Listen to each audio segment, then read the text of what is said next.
Le bouddhisme humaniste, l'intention première de Bouddha par le vénérable maître Xingyun.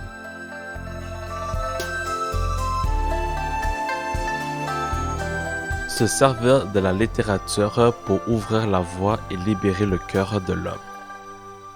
Le grand calligraphe de la dynastie Song, Huang Dingqian, a aussi noué d'exceptionnelles affinités avec le bouddhisme.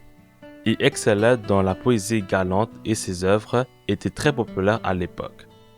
Un jour, il se rendit chez le maître Chan, Wang Do Fashu, et ce dernier lui dit sérieusement « Tes écrits fourmillent de splendides expressions et sont chargés d'une riche signification.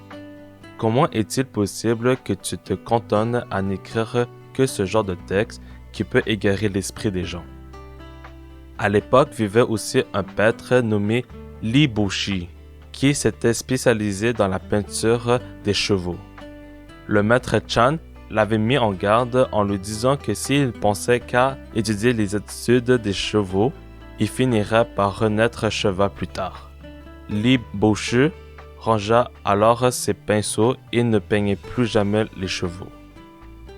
Connaissant cette histoire, Huang Dingjian dit en riant au maître Chan « Est-ce que vous allez me dire que moi aussi je pourrai un jour me réincarner dans le corps d'un cheval?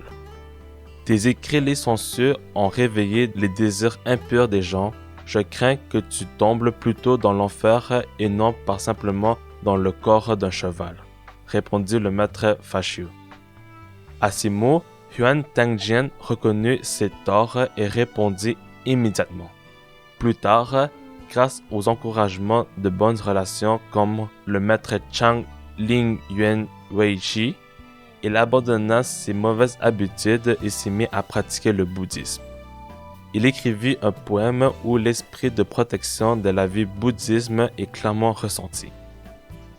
Ma chair est celle des êtres, les appellations diffèrent mais la nature est identique, elles sont dans la même essence à l'origine, simplement elles appartiennent à d'autres corps qui subissent peine et torture, parce que moi, je demande saveur et graisse. N'attendez pas le jugement du Yéma, pensez par vous-même ce qui arrivera. À la fin de sa vie, il fit construire une salle d'études à Peibin et se focalisa sur la pratique de Jingtu. Ses poèmes et ses œuvres littéraires étaient très populaires au sein de la communauté monastique japonaise des 5 montagnes de la période Muromachi et ont beaucoup contribué à l'étude de la littérature chinoise au Japon.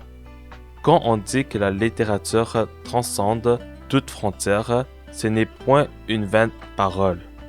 La littérature est un moyen pour les hommes de manifester leurs sentiments et leurs pensées.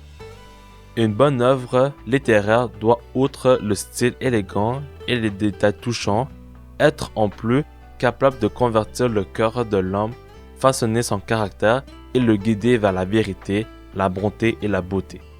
Il est dit qu'il faut se servir de la littérature pour ouvrir la voie. Les lettrés ont donc pour mission de convertir le cœur des hommes avec leurs écrits.